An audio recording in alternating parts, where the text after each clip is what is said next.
आप सबको मालूम है कि किशोरी जी यहाँ से चुनाव लड़ेंगे। आप इनको मेरे ख्याल से आप शायद 35 या 40 सालों से जानते हैं। अमेठी की गली गली जानते हैं, गांव गांव जानते हैं, हर कार्यकर्ता को जानते हैं, पहचानते हैं और यहाँ की जो समस्याएं हैं, यहाँ की जो मुश्किलें हैं, उनको अच्छी तरह से जानते हैं। इन्होंने लगातार 40 सालों के लिए आपकी सेवा की है। मैंने खुद आंखों से देखा, मैं खुद यहाँ पे आपके साथ मैंने खुद काम किया और इस चुनाव में भी मैं इनके साथ कंधे से कंधा लगाकर चुनाव लड़वाएंगे और आपसे ये उम्मीद रखती हूँ, मैं आपसे ये उम्मीद रखती हूँ कि आप भी हमारे साथ कंधे से कंधा लगाकर इस चुनाव को लड़वाएंगे और किशोरी जी को जिताएंगे।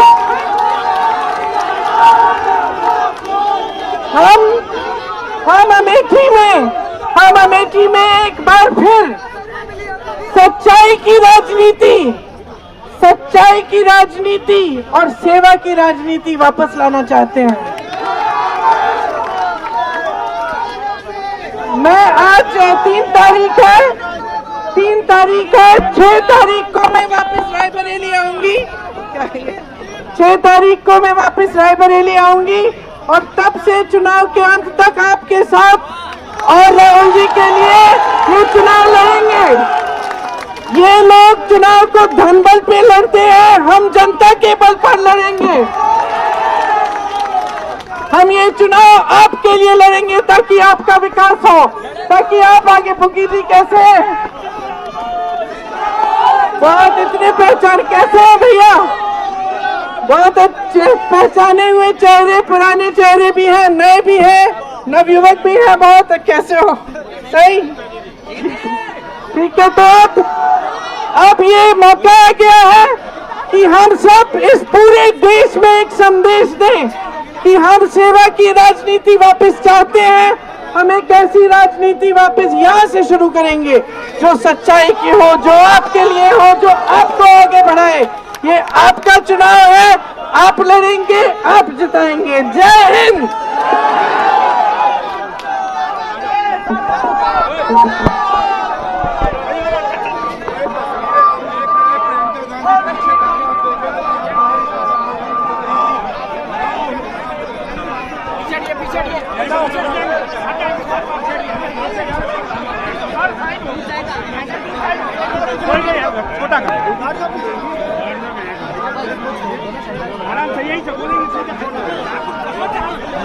चुनाव का समय है। चुनाव में यहाँ से कांग्रेस पार्टी के उम्मीदवार मेरे बड़े भाई श्री राहुल गांधी जी हैं। जानते हैं उनको? क्या जानते हैं उनके बारे में? बहुत अच्छे हैं भाई, ओ भाई अच्छे हैं वो। इस देश में अभी के समय, आज के समय इकलौते ऐसे नेता होंगे जिन्होंने कन्याकुमारी से कश्मीर तक पैदल यात्रा की, सिर्फ इस देश की एकता को बनाए रखने के लिए और आप सबसे मिलने के लिए, आपकी समस्याओं को समझने के लिए। आप सबने शायद उस यात्रा को देखा होगा। उस यात्रा में जहां जहां उनको लोग मिले वो रुके, उन्होंने लोगों से बातचीत की, वो समझे कि आपकी क्या समस्याएं हैं। जब वो उस यात्रा से वापस आए तो उन्होंने कांग्रेस पार्टी के सारे जो बड़े नेता हैं, हम सबसे बात की और उन्होंने ये बात कही कि पिछले 10 सालों में मोदी जी के सरकार में, जरा आप चुप रहेंगे, मोदी जी की सरकार में पिछले 10 सालों से सबसे ज्यादा अन्याय देश के गरीबों के साथ, देश के किसानों के साथ, देश की महिलाओं के साथ हुआ है। क्योंकि जो मोदी जी की सरकार रही है उसने जितनी भी नीतियां बनाई हैं वो सब बड़े बड़े खरबपतियों के लिए बनाई है। आज इस देश में कोई ऐसी नीति नहीं है जो गरीबों के लिए बनी है, जो इस समझ से बनी हो कि आपके जीवन का संघर्ष क्या है। आपको टीवी पे बहुत बड़े बड़े सपने दिखाए जाते हैं और ये दिखाया जाता है कि देश आगे बढ़ रहा है, अर्थव्यवस्था मजबूत हो रही है, देश में सब कुछ अच्छा चल रहा है, लेकिन ये बात आपको अपने जीवन में नहीं दिख रही है। जीवन में आप किन चीजों का सामना कर रहे हो। मेरी बहनें बैठी हैं, महंगाई कितनी बढ़ चुकी है। आज आपको मिट्टी की तेल भी नहीं मिलती, चीनी भी नहीं मिलती, और आप दुकान जाती हैं कुछ खरीदने के लिए तो मन में ये सोच के आ जाती हैं वापस कि चलिए आज ये खरीद लेते हैं, 2-3 चीजें नहीं मिली तो कोई बात नहीं, अगली बार ले लेंगे, है कि नहीं। आपको बच्चों की फीस भरनी पड़ती है, किसी का इलाज कराना पड़ता है, बुजुर्गों का देखभाल करना पड़ता है, घर में कोई समस्या है, कुछ टूट गया है, उसकी मरम्मत करनी है, तो घबराहट होती है कि कैसे करेंगे, क्योंकि महंगाई इतनी बढ़ चुकी है कि आप मुश्किलों का सामना ही कर रहे हो। और चाहे कितने भी कमाने की कोशिश करें, चाहे 2-2 सदस्य परिवार के काम कर रहे हैं, खेती में भी मदद कर रही है महिलाएं, या फिर कोई मजदूरी कर रहा है, या किसी की नौकरी है तो किसी और की भी नौकरी है घर में, अगर 2-2 लोग भी काम कर रहे हैं, 3-3 भी काम कर रहे हैं, फिर भी कमाई काफी नहीं हो रही है, फिर भी पूरी नहीं होती, बचत नहीं होती। तो ये आपकी परिस्थितियां हैं। आप अपने बच्चों को पढ़ाते लिखाते हो, बहुत मेहनत करते हो, चाहे आप किसान हो, चाहे गरीब से गरीब आजकल जो परिवार है, दूर दराज गांव में भी सब यही चाहते कि बच्चे पढ़े लिखे ताकि बड़े होकर अच्छा रोजगार मिल जाए। आप पढ़ाते लिखाते हो तो कभी कभी कर्ज लेते हो पढ़ाई के लिए, बच्चे को ट्यूशन के लिए भेजना है, परीक्षा भर्ती की परीक्षा लेने के लिए, तो आप उसका इंतजाम करते हो। तो बहुत मुश्किलों का सामना करके, संघर्ष करके आप बच्चों को बड़ा करते हो। तो कम से कम सरकार को 10 सालों में ये करना चाहिए था कि जब बच्चे बड़े होते हैं तो उनके लिए रोजगार के मौके बनाने चाहिए थे।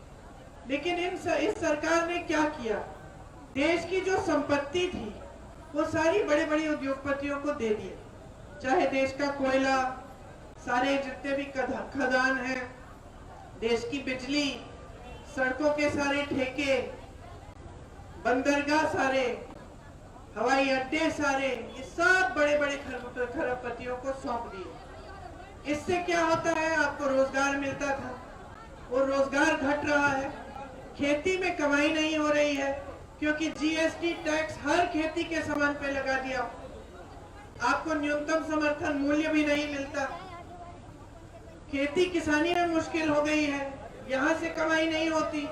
जब किसान खुद नहीं कमा रहा है तो कम मजदूर रखता है, तो रोजगार भी खेती से फिर कम बनता है। जो छोटे दुकान होते थे, मध्यम बिजनेस होते थे, जो किसी ने अपना यूनिट शुरू कर लिया, छोटा सा कारोबार शुरू कर लिया, उसकी कमर तोड़ दी सरकार ने। पहले नोटबंदी लाए, फिर जीएसटी लाए, उनकी भी कमाई नहीं हो रही, तो वो कहां से रोजगार दिलवाएंगे। तो जितने भी रोजगार के साधन थे वो तकरीबन इन्होंने बंद कर डाले, तो रोजगार बनाने का काम नहीं हुआ, ऊपर से महंगाई बढ़ती चली गई। मेरी बहनों की हम बात करें तो मेरी बहनें सारे समाज का, पूरे समाज का बोझ उठाती हैं, परिवार का भी बोझ उठाती हैं। बहनें, आप तब तक नहीं खाओगे जब तक सबने खा लिया, आप तब तक नहीं सोओगे जब तक परिवार के एक एक सदस्य को नींद नहीं आए, वो सोए नहीं है। आप कहीं बाहर जाके काम भी करोगी तो घर आके सफाई, खाना पकाना, सबकी देखभाल करनी, ये भी आपका काम है।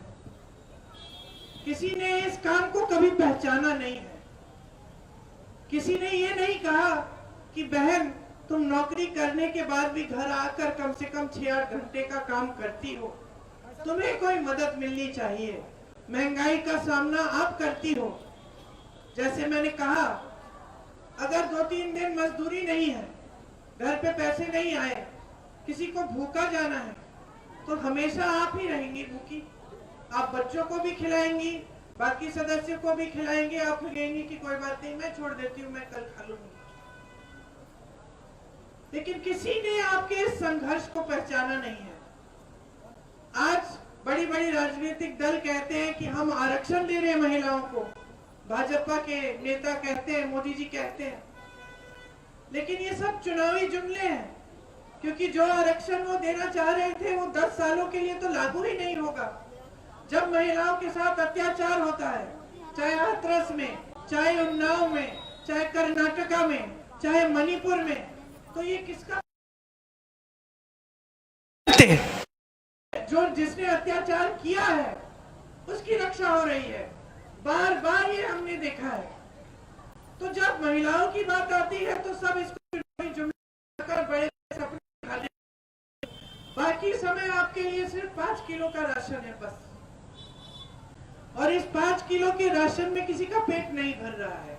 मिल रहा है ये अच्छी बात है, लेकिन इससे भविष्य नहीं बनेगा, इससे आप आत्मनिर्भर नहीं बन सकते। मैं आज किसी भी नौजवान से पूछूं, मैं तुमसे पूछ रही हूँ, अगर मैं तुम्हें बोलूं कि मैं तुम्हें ये लोग 5 किलो का राशन दे रही हूँ हर महीने, या फिर तुम्हें रोजगार दूंगी, तो तुम कौन सा चुनोगे? रोजगार चुनोगे, क्योंकि रोजगार से खुद कमाओगे, आत्मनिर्भर बन जाओगे, किसी पे निर्भर नहीं रहोगे। तो आपको समझना पड़ेगा कि जो राजनीतिक दल इस तरह की नीति बनाएगा जिससे आप निर्भर रहेंगे लेकिन आप आत्मनिर्भर नहीं हो सकते, आप अपने पैरों पे नहीं खड़े हो सकते, उसकी नीति ठीक नहीं है। ये आपको गहराई से समझना पड़ेगा।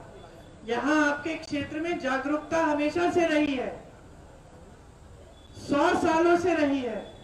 हमारी और आपकी बहुत पुरानी एक परंपरा रही है, राजनीतिक जागरूकता।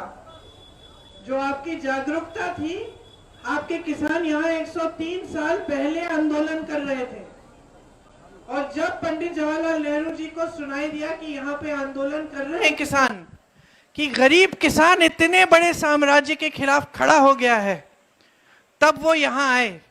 अंग्रेजों को पता चला कि जवाहरलाल नेहरू यहाँ आने वाले हैं, तो उन्होंने सब जगह नाकाबंदी कर दी। पंडित जी एक ट्रक में बकरियों के नीचे छुप के यहाँ आए किसानों से मिलने के लिए, आंदोलन में शामिल हुए, और जब किसान गिरफ्तार हुए तो जवाहरलाल नेहरू जी भी उनके साथ पहली बार गिरफ्तार हुए। ये आपकी परंपरा है। आपकी एक और परंपरा है कि जब आपको लगता है कि नेता से कोई गलती हो गई, आपको पसंद नहीं आई बात, तो आपने दुरुस्त करने का काम भी किया। आपने इंदिरा जी जैसी महान हस्ती को भी दंड दिया, एक चुनाव हराया, क्योंकि आप नाराज थे। आपने कहा कि जो इनकी एक नीति आपको पसंद नहीं आई। इंदिरा जी आपसे नाराज नहीं हुई, इंदिरा जी आपका आदर करती थी। वो समझी कि आज अगर मैं हारी हूं तो जनता मुझे कुछ कह रही है, मुझे सुनने की जरूरत है। आज के नेता क्या कहते हैं? जनता सवाल उठा रही है, मुंह बंद करो, इनका गिरफ्तार कर लो, बंद कर दो, सवाल किसी को नहीं उठाना चाहिए। आज की सरकार क्या कहती है कि नीति बनेगी लेकिन जनता के जरूरतों के आधार पर नहीं बनेगी, नीति बनेगी तो बड़े बड़े खरबपतियों के आधार पर बनेगी। आज की सरकार क्या कह रही है कि किसानों को गरीबी की दलदल में रहने दो, इन पे टैक्स बढ़ा दो, इनकी हर चीज को महंगी कर दो। ये आंदोलन करेंगे, 600 किसान शहीद हुए आंदोलन में, इनकी सुनवाई नहीं होगी। आज की सरकार कह रही है कि बड़े बड़े खरबपतियों की कर्ज माफ कर दो, 16 लाख करोड़ रुपए उनके माफ किए, किसानों का 1 रुपया माफ नहीं किया। जो कानून लाने वाले थे, जो कानून किसानों वाले कानून लाने वाले थे, जिसके खिलाफ तमाम देश के किसानों ने आंदोलन किया 2 साल पहले, वो कानून क्या थे? वो कानून यही थे कि खेती किसानी भी बड़ी खरबपतियों को सौंप दी जाए। तो आपको समझना पड़ेगा अपनी जागरूकता से, ये जो जागरूकता की परंपरा है यहाँ की, कि आज देश में क्या हो रहा है और क्या परिस्थितियां बन रही हैं। आपका जीवन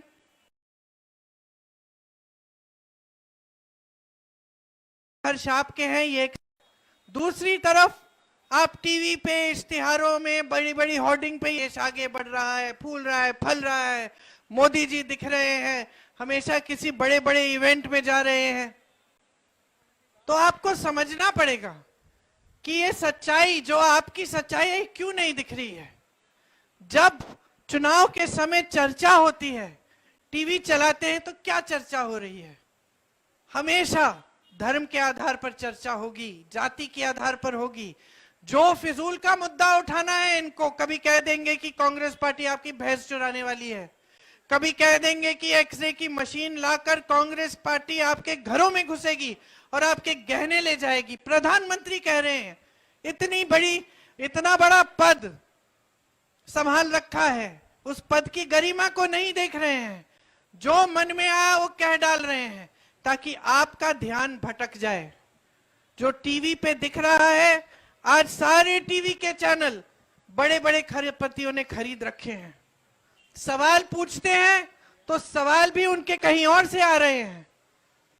वो ये सवाल नहीं पूछेंगे किसी भी पार्टी से कि आप बेरोजगारी को कम करने के लिए क्या करेंगे। मैंने पूछा, कल एक पत्रकार आई थी, ऐसे ऐसे फिजूल के सवाल कर रही थी। मैंने कहा, जरा आप मुझे बताइए कि आप मुझसे क्यों नहीं पूछ रही हैं कि कांग्रेस पार्टी जनता के लिए क्या करने जा रही है, हमारी नीतियां क्या हैं, हम महंगाई को कम करने के लिए क्या करने वाले हैं।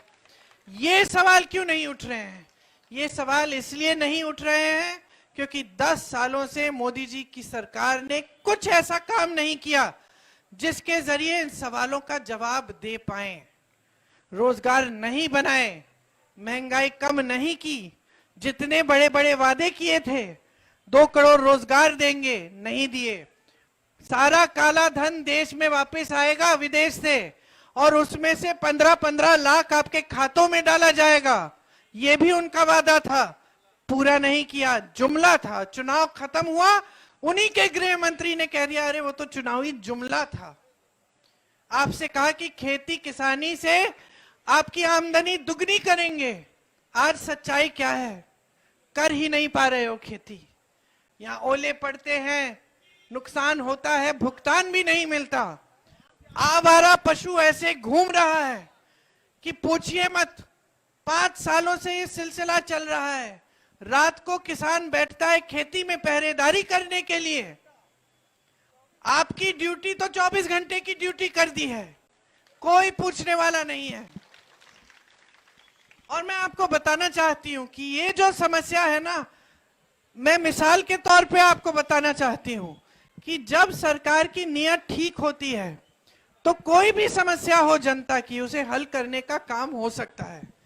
यही समस्या जिसका सामना अब यहां कर रहे हो, जो हल नहीं, समस्या छत्तीसगढ़ में थी। छत्तीसगढ़ में कांग्रेस सरकार थी 5 सालों के लिए। वहां सरकार ने क्या किया? गौशालाओं को एकदम मजबूत बना दिया। गौशाला में हर सुविधा, वहां पे महिलाओं को रोजगार मिल गए। महिलाएं 60-70 हजार रुपए कमाने लगी। जो दूध मिलता था उसको गांव-गांव में बेचते थे। गोबर को सरकार खरीदने लगी, ताकि गोबर हम खरीदेंगे, तुम आवारा पशु को अपने यहां रखो, उसकी देखभाल करो। हम गोबर खरीदेंगे ताकि तुम्हारी आमदनी बन जाए, नुकसान आपका भी नहीं होगा, सरकार का भी नहीं होगा, खेती का भी नहीं होगा। यहाँ के गौशालाएं देखिए, चारा नहीं है, पानी नहीं है, छत नहीं है, छप्पर भी नहीं है। गौ माता की बात करते हैं, धर्म की बात करते हैं, फिर जहां देखो गौ माता धूप में लेटी हुई है, तड़प रही है, पानी नहीं है, खाने को नहीं है। 2 साल पहले कितने वीडियो निकले थे, आपको याद होगा। 40-50 गाय मर रही है गौशालों में। ये लोग बुलडोजर से इनको कब्र में डाल रहे हैं, कब्र बनाने रहे हैं इनके लिए, लेकिन चारा नहीं दे रहे, पानी। ये काम, ये जो आपकी समस्या, ये हल हो सकती थी।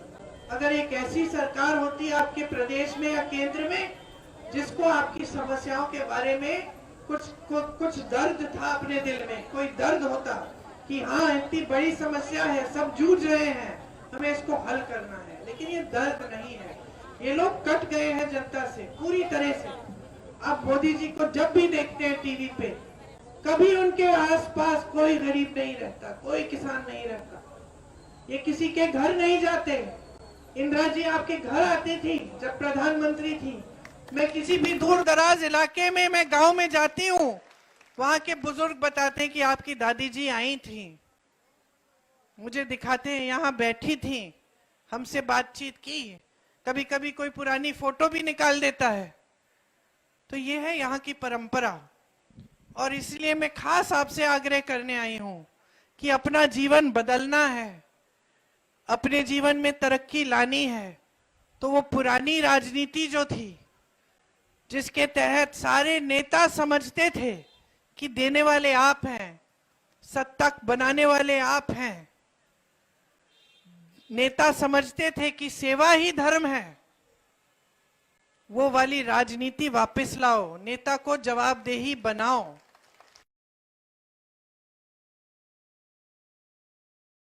जरूरत नहीं है करने की जरूरत नहीं है, क्योंकि चुनाव के समय हम तो धर्म की बात करेंगे, खासतौर से अपनी बहनों से शपथ दिलवाएंगे भगवान के नाम कि भाजपा को वोट दे दो, वोट मिल जाएगा, हम जीत जाएंगे और बाद में काम करने की जरूरत नहीं है। ये गलत है, ये बहुत खराब आदत डलवा दी है अपने नेताओं की। आप सही आदत डलवाओ। मेरे पिताजी को जनता अमेठी में कहती थी, प्रधानमंत्री थे पिताजी, जनता कहती थी कि राजे भैया हम प्यार तो बहुत करते हैं आपसे, लेकिन इस खंबे को आपने लगवा लिया, तार नहीं लगाया, जब तक तार नहीं लगाया तब तक वोट नहीं मिलेगा। जनता समझती थी और नेता भी समझते थे कि जवाबदेही है, तार लगवा दे, जनता को खुश रखें, तभी जनता समर्थन करेगी। तो ये जो पुरानी राजनीतिक परंपरा है, इसको वापस लाइए, राहुल जी को भारी बहुमत से जिताइए। कांग्रेस पार्टी ने जहां जहां हमने चुनाव लड़ा है और जहां हम जीते हैं प्रदेशों में, आप पता कर लीजिए, जानकारी खुद ले लीजिए, मेरी बातों पे नहीं, कि जो गारंटी हमने चुनाव से पहले दी थी, क्या हमने उनको पूरी की कि नहीं। छत्तीसगढ़ में हमने कहा था हम किसानों के कर्ज माफ करेंगे, माफ हुए। कर्नाटका में हमने कहा था कि महिलाओं के खाते में 2000 रुपए हर महीने डलवाएंगे, डल रहे हैं आज भी। हमने कहा था महिलाओं के लिए पूरी बस यात्रा फ्री होगी पूरे प्रदेश में। कर्नाटका की महिलाएं इतनी खुश हैं, तीर्थ यात्रा पे निकल रही हैं, रिश्तेदारों से मिलने जा रही हैं, बस की कोई टिकट की कोई फीस नहीं है, मुफ्त जाती है। तो जहां जहां हमारी प्रदेश सरकार है, हमने गारंटी को पूरा करके दिखाया है। जैसे ही सरकार बनती है, गारंटी को पूरा करने का काम शुरू होता है। हम यहां अब कह रहे हैं कि देश में, केंद्र में हमारी सरकार अगर आएगी, तो मेरे किसान भाइयों, आपके कर्ज माफी के लिए एक स्थायी आयोग बनेगा, जिससे जब जब आपको जरूरत पड़े, संकट में है, आप वहां जाकर अपने कर्ज माफ करा सकते हैं। आपके लिए जितने भी खेती के सामान हैं, वो सारे जीएसटी मुक्त हो जाएंगे। श्रमिकों के लिए 400 से कम मजदूरी पूरे देश भर में नहीं हो पाएगी, कानून बनाएंगे। जो 30 लाख सरकारी पद मोदी जी ने खाली रखे हैं 10 सालों से, उनको भरा जाएगा। उन सरकारी पदों में से आधे पद महिलाओं के लिए जाएंगे, दिए जाएंगे। नौजवानों के लिए 5000 करोड़ रुपए का फंड बनेगा कि अगर आप अपना कोई छोटा कारोबार शुरू करना चाहते हैं, तो आपको सुविधा उस फंड से मिलेगी। जो स्नातक पास बच्चे हैं, उनके लिए 1 लाख सालाना की अप्रेंटिसशिप मिलेगी। मतलब जब तक स्थायी रोजगार नहीं मिलेगा, तब तक आप एक ऐसी नौकरी करेंगे जिससे आप सीखेंगे भी और आपको वेतन भी मिलेगा कम से कम 1 साल में 1 लाख रुपए का। मेरी बहनों, आपके लिए जो गरीब परिवार की सबसे बड़ी महिला है उसके खाते में हर महीने 8,500 रुपए कुल मिलाकर 1 साल के बाद वो 1 लाख रुपए बनता है, आपके खाते में डायरेक्ट सरकार डालेगी। ये उस बात की पहचान है कि आप घर पे भी कितना काम करती हैं, आप गृहस्थी संभालती हैं, परिवार को संभालती हैं, ये उस बात की पहचान है। हम आपको मजबूत करने का काम करना चाहते हैं। तो इसी तरह से हमारी तमाम गारंटी है, ये तो सिर्फ थोड़ी है जो मैंने बताई आपको, इसके अलावा भी बहुत सारी गारंटी है जिनके बारे में आपको पूरी जानकारी हमारे कार्यकर्ता देंगे।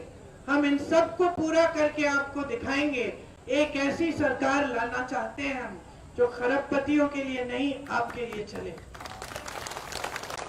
हमने हमेशा उद्योग का समर्थन किया है, उसको बढ़ाया है। आपने यहाँ भी देखा, रायबरेली में इंदिरा जी ITI लाई, अमेठी में मेरे पिताजी BHEL लाए, HEL लाए, ये सब काम भी किए हमने।